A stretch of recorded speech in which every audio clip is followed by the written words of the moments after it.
एक बार पुनः आप सभी का स्वागत है हमारे YouTube चैनल इतिहास मंच में। आज हम लोग पुनः क्लास 12वीं के टॉपिक 3 जिसका नाम है बंधुत्व, जाति तथा वर्ग, इसके बारे में पढ़ेंगे। जैसा कि हम लोगों ने पिछले क्लास में इस टॉपिक के अंतर्गत परिवार के बारे में जाने, समाज के बारे में जाने, गोत्र के बारे में जाने। आज के टॉपिक में हम लोग मुख्य रूप से महाकाव्य के बारे में जानेंगे कि महाकाव्य क्या होता है, महाकाव्य के प्रकार कितने होते हैं, महाभारत के बारे में विस्तार से जानेंगे, महाभारत की समालोचना के बारे में जानेंगे और पुनः हम लोग जानेंगे कि प्राचीन समय में भारतीय समाज में विवाह कितने प्रकार के होते थे। इन सारी चीजों का अध्ययन हम आज के क्लास में करेंगे। तो आइए शुरू करते हैं आज का क्लास। तो आइए सबसे पहले हम लोग जानते हैं कि महाकाव्य क्या होता है। महाकाव्य एक विस्तृत काव्य होता है जिसमें नैतिकता के बारे में, समाज के बारे में और संस्कृति के बारे में विस्तार से वर्णन होता है।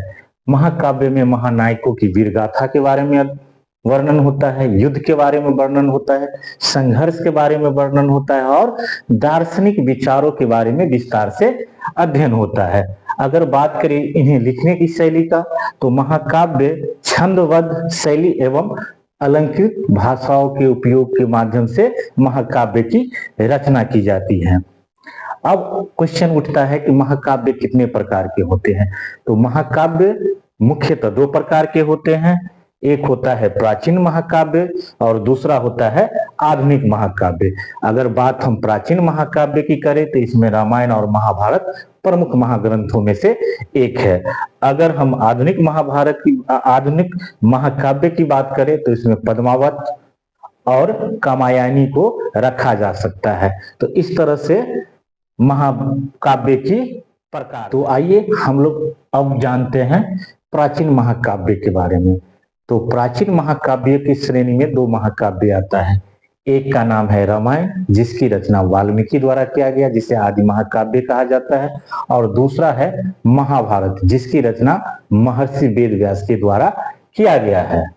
तो हम लोग महाभारत के बारे में आइए जानते हैं। महाभारत में मुख्यतः दो भाइयों पांडव और कौरव के बीच हुए युद्धों का विस्तार से वर्णन है। महाभारत हिंदू धर्म का सबसे बड़ा महाकाव्य है। इसकी रचना महर्षि वेदव्यास के द्वारा किया गया था संस्कृत भाषा में। इसे स्मृति ग्रंथ कहा जाता है। इस महाकाव्य में कर्म, धर्म, नीति और मोक्ष के बारे में विस्तार से शिक्षा दी गई है। इसकी रचना संस्कृत भाषा में हुआ है। इसमें लगभग 1,00,000 श्लोकों की रचना है। इसे पंचम वेद की संज्ञा दी गई है और इस महाभारत को कुल 18 महापर्व यानी 18 खंडों में विभाजित किया गया है। तो इस तरह से हम महाभारत के बारे में जान सकते हैं। तो अब हम लोग महाभारत की समालोचना के बारे में जानते हैं।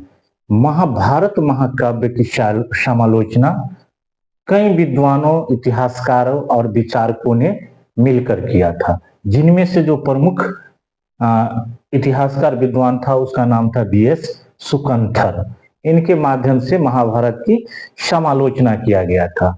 इन्होंने महाभारत महाकाव्य को ऐतिहासिक दृष्टिकोण से ही नहीं बल्कि साहित्यिक एवं सांस्कृतिक ग्रंथ के रूप में इसका समालोचना किया था। उन्होंने अपनी समालोचना में बताया कि उस समय के जाति व्यवस्था और सामाजिक असमानता की इन्होंने आलोचना किया। द्रौपदी के चीरहरण को उस समय के तत्कालीन समाज के स्तर से इन्होंने निम्न स्तर का प्रतीक माना।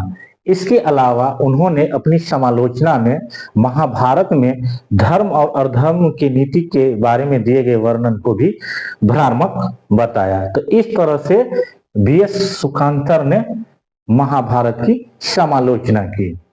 तो आइए हम लोग देखते हैं विवाह के बारे में।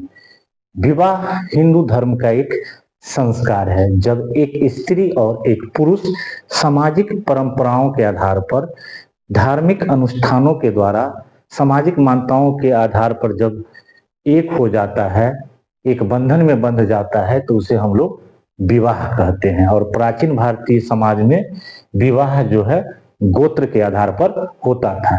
एक होता था समान गोत्र, जब एक स्त्री और एक पुरुष एक ही गोत्र में विवाह करते थे तो उसे सगोत्र विवाह कहा जाता था। हालांकि मनुस्मृति एवं अन्य धार्मिक ग्रंथों में सह गोत्र विवाह को अच्छा नहीं माना गया है। उनके द्वारा ये मान्यताएं दी गई है कि सगोत्र विवाह से उत्पन्न होने वाले बच्चे में आनुवांशिक दोष उत्पन्न हो सकते हैं। दूसरा था असमान गोत्र, जब एक स्त्री अपने से दूसरे गोत्र के पुरुष के साथ विवाह करता था तो उसे बहिर्गोत्र विवाह कहा जाता था। इसे हिंदू धार्मिक ग्रंथों में मान्यताएं मिली हुई है और इसे उत्तम किस्म के विवाह के रूप में जाना जाता है। प्राचीन भारतीय समाज में भारतीय धर्मशास्त्र के अनुसार कुल 8 तरह के विवाह होते थे, जिनमें ब्रह्म विवाह, दैव विवाह, आर्ष विवाह, प्रजापत्य विवाह, जिससे कि उत्तम विवाह कहा जाता था। उसके बाद असुर विवाह, गंधर्व विवाह, राक्षस विवाह और पैशाच विवाह, जिसे कि समाज में निम्न विवाह कहा जाता था। तो आइए हम लोग एक एक करके इन विवाहों के बारे में विस्तार से जानते हैं। सबसे पहले हम लोग जानते हैं ब्रह्म विवाह के बारे में। जब किसी स्त्री के माता पिता किसी संयोग वर के साथ अपनी पुत्री का शादी कर देता था तो उसे ब्रह्म विवाह कहा जाता था। भारतीय धर्मशास्त्र में इसे श्रेष्ठ और उत्तम विवाहों की श्रेणी में रखा जाता था। दूसरा है दैव विवाह। दैव विवाह में यज्ञ कराने वाले पुरोहित को स्त्री के पिता अपनी पुत्री को दान देते थे और उसके साथ विवाह कर देते थे, जिसे प्राचीन भारतीय धर्मशास्त्र में दैव विवाह कहा जाता है। तीसरा है आर्ष विवाह। जब स्त्री के पिता अपनी पुत्री का शादी एक जोड़ी बैल और गाय देकर पुरुष के साथ कर देता था तो उसे आर्ष विवाह कहा जाता था। चौथा है प्रजापत्य विवाह।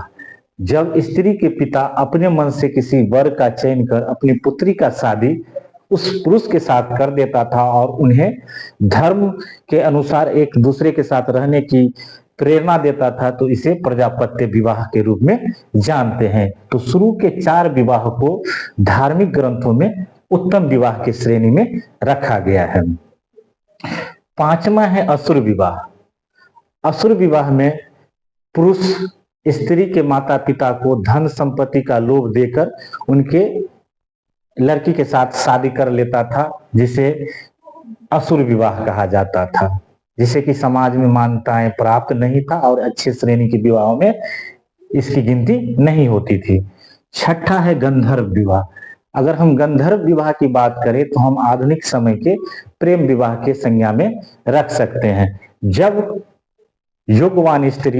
जब योगवान पुरुष को अपने मर्जी से शादी कर लेता था और उसमें किसी तरह के पारिवारिक और सामाजिक अवरोध नहीं देता था तो उसे गंधर्व विवाह कहा जाता था। 7वां है राक्षस विवाह।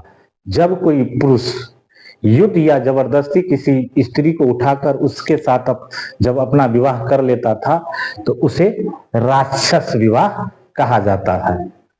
8वां है पिशाच विवाह, जिसे कि सबसे निम्न श्रेणी का विवाह कहा जाता है। इस विवाह में क्या होता था कि पुरुष छल और अचेता अवस्था में किसी स्त्री के साथ जबरदस्ती अनैतिक कर्म करके उसके साथ विवाह कर लेता था तो इसे प्राचीन भारतीय समाज में यानी धार्मिक ग्रंथों में पिशाच विवाह के रूप में जाना जाता था। तो इस तरह से प्राचीन भारतीय समाज में प्राचीन समय में कुल 8 तरह के विवाह प्रचलित था। अगर ये मेरा वीडियो आपको अच्छा लगा हो तो कृपया मेरे चैनल इतिहास मंच को लाइक करें, सब्सक्राइब करें और दोस्तों के बीच शेयर करना ना भूलें। धन्यवाद।